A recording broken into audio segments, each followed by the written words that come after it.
recently, when I'm doing the basic activation meditation, the geometry of it also has taken on a whole different range of movement.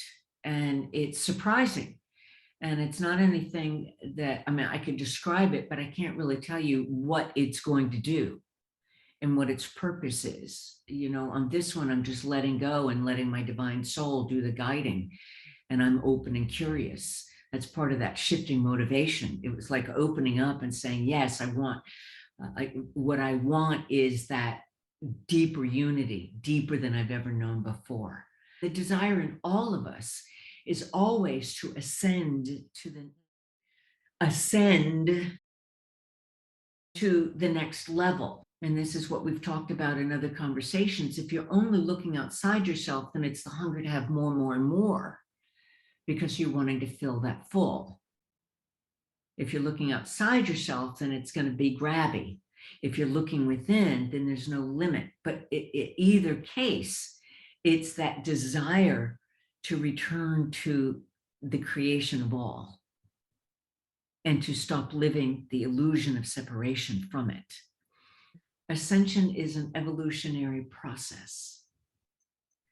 And so for the same way that somebody that is a human is 100% in their ego intellect, they can't go grabby for their heart. You have to let go and then just relax into the next level. You let go and you relax into the next thing. You know, it just even something simple and concrete between two humans, you know, and you want to have communion with someone, well, you've got to let go of your point of view to hear their point of view. You've got to relax into what their point of view is. You don't have to buy it as yours, but at least relax into yourself so you can hear that point of view. That is like the very first baby stages, you know, of ascending into, you know, transforming this concept of separation and relaxing into that new vibrational state of connection. You know, and so even the same thing for the journey, and we've talked about this in other videos, of that journey from your ego intellect as your primary reference, thinking that it's all in the mind, leaving out totally the heart and soul and all of those layers that we've talked about in other conversations.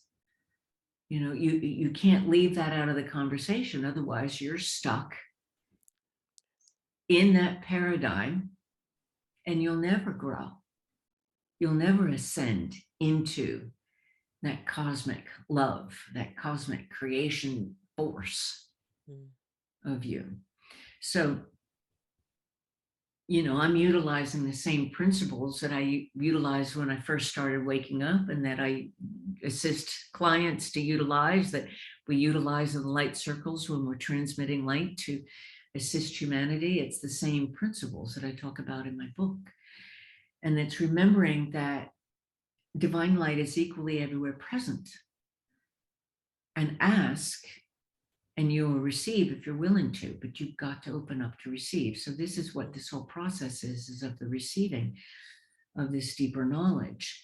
And that's the energy of the sacred geometry is moving differently, because inherent in that is the knowledge. And now what my task at hand is to open up even more to understand, what is that communication? What is that doing? What am I able to do with that for my highest good and for my divine purpose for being here on earth? What do I do with that? You know, how do we make this very, very concrete? But that too, you can't push the river. I can concretely take the pieces that are coming to me and putting them there and honoring them and honoring them and honoring them and honoring them, knowing beyond the shadow of a human doubt that sooner or later it's going to snap into focus and I'll know exactly what to do with it.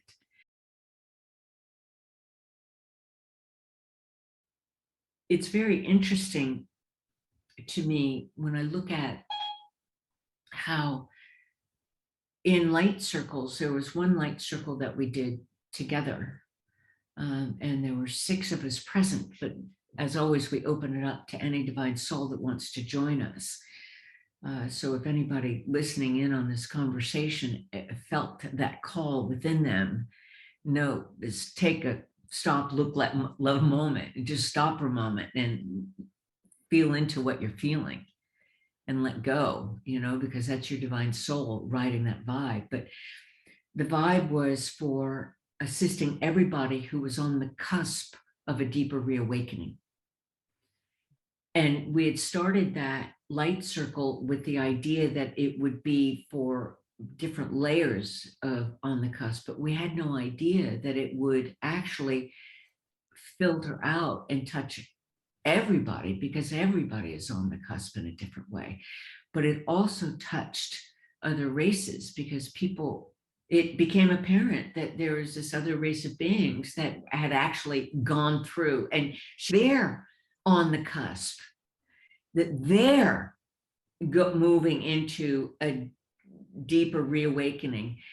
That's just makes common sense because of the quantum entanglement. We're all connected. And so one of the prevailing things, conversations, I won't say prevailing, but a thread of the conversation within the UFO community is, is there a group that wants to hold us back? And that conversation is all about that they did the DNA gift. Some say manipulation, some say gift, so we'll choose gift. The DNA gift is to help Homo sapiens sapiens become Homo sapiens sapiens. But that the idea was for servitude to them. And that as we grow and as we have grown and we have evolved, but yet we are still very much involved in the war machine and these blood sacrifices through war and through the guns, and that a lot of the work that humanity is doing is part of that cargo cult mentality. And just to do a real quick definition of cargo cult, it was one of the Pacific Islands. It was a kind of prehistoric society that had been untouched, and during World War II, and the planes were coming in, and they were building landing strips, and they were offloading equipment and food and supplies and things like that in preparation for war. Apparently the Chinese were doing the same. And this indigenous tribe, saw these ships coming in, and these big birds that are metal, or they didn't even know metal, but these big birds, and from the stomach of these big birds, these supplies, and et cetera, et cetera, et cetera, and the men in uniforms. And this is sounding an awful lot like a UFO encounter, isn't it? And then when they went away, what this tribe did is they mimicked what they saw. So they built a landing strip, and they had built headphones with coconuts. And, they did all of these things to try to imitate and mimic, in the hopes that these gods would return with these supplies, this manna from heaven. And so that's the cargo cult mentality. And one of the things that the book that I'm reading by Lavanda and Tom DeLonge, who asked him to write it on the secret war machines, SEKRET, war machines, is he's talking about this cargo cult throughout, and that humanity right now is still locked in that cargo cult mentality. And that's imitating the things. And that's very much in keeping with the talking about something rather than actually doing it. It's very much in keeping with thinking that the machines will get us to the enlightened cosmic consciousness, that our old modules will put us into new realms. And it's cargo cult thinking. It's playing with a glass of water in the hopes that it'll grow into an ocean. And it just doesn't work that way.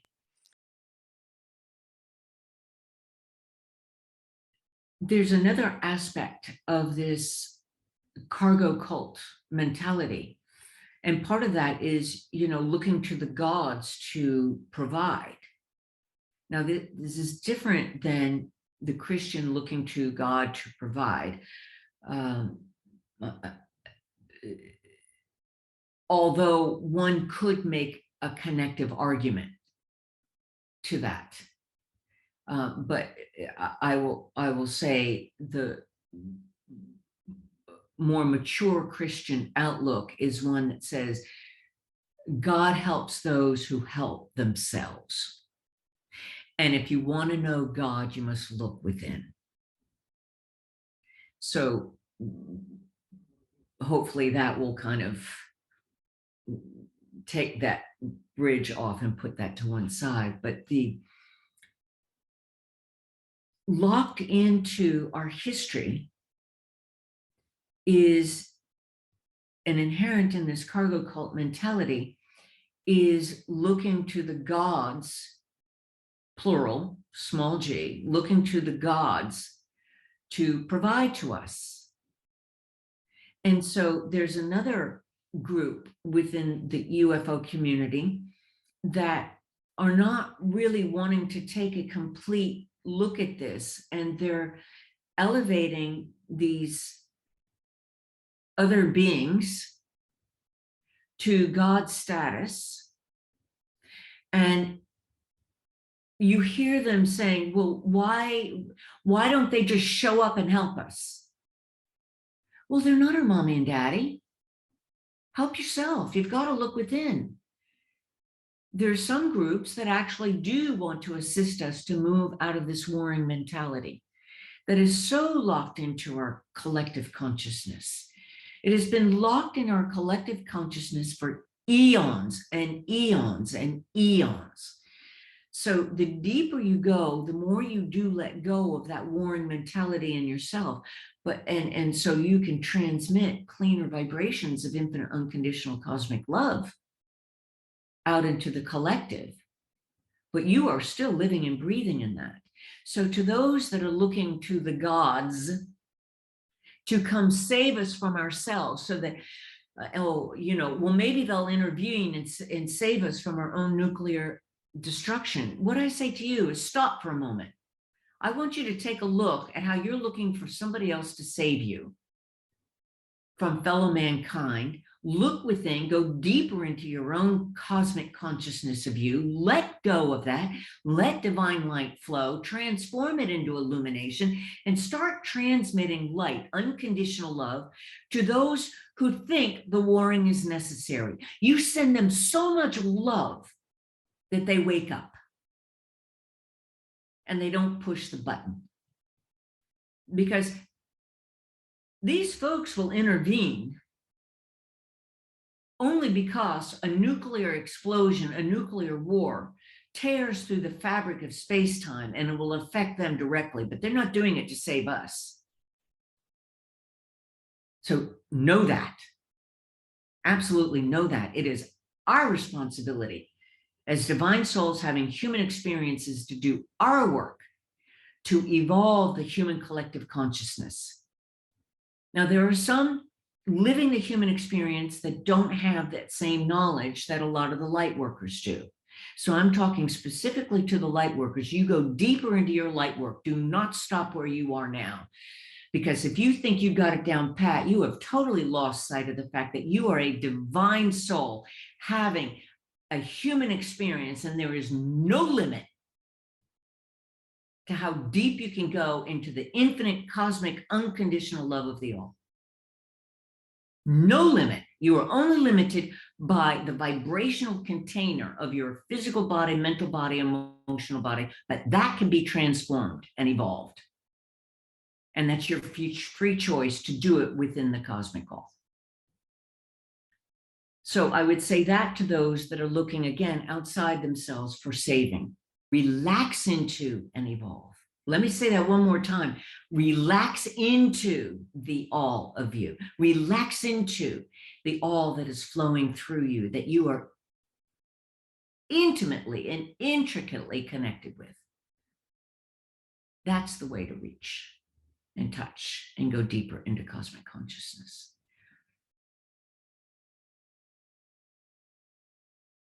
And then the other aspect within the UFO community that I see, and somebody actually said it out loud and on Twitter, and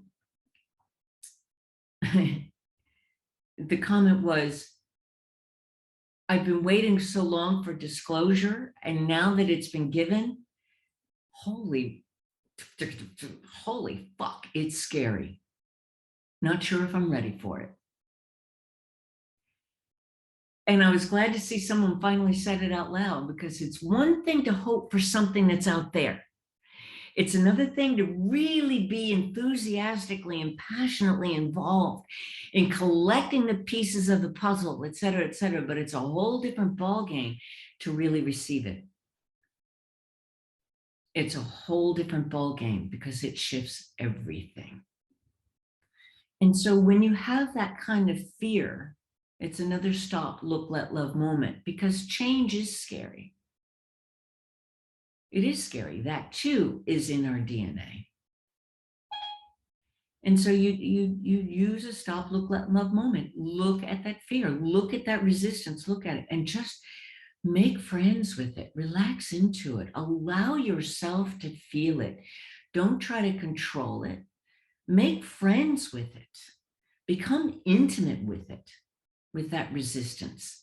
Love it, because it's telling you something about yourself. For sure, it's in the collective consciousness, that resistance.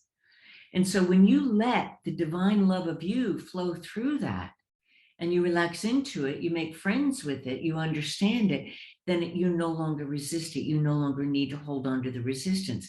Divine light flows, transforms it, that thread is pulled out of your paradigm. But the good news is that your vibrational state changes. And so even everything that you give out into the world, even if it's paying for your groceries at the grocery store, your vibe is different. And so that will filter out. So that gift that you give to yourself is even a gift that you're giving to the world.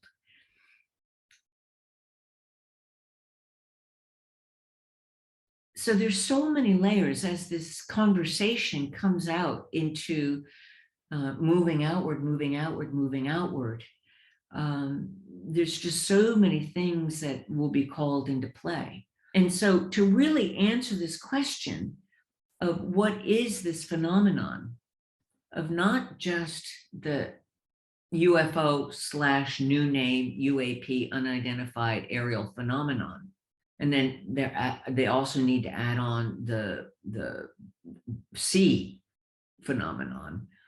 But the fact that it can move in and out of our reality, and the fact that consciousness is a part of it, it's going to require really a shift in the whole paradigm of even science. And so even as I talk, I'm sending light, because that requires a whole different level of light work. And maybe I'm understanding why the geometry is changing in the way I'm feeling the geometry. And so I encourage light workers also to just be very, very courageous and ask within to your divine soul knowing, what do I need to let go of? What thought, idea, or belief, emotional attachment to anything do I need to let go of so that I can take my light work to the next level? And the thing to remember is that no matter where you are on your ascension spiral, the principles are always the same. Work the principles. And if you work the principles, then you won't fall into the dogma, because dogma will always hold you back. Because a dogma might seem huge when you first move into it and you don't even see the edges of it, but sooner or later you'll grow to the edges of it. Thank you so much for listening, and thank you so much for being interested in learning on how to live your light more fully and freely with emotional freedoms that you haven't even yet begun to dream of, and that gives you the courage and clarity to live your divine soul purpose.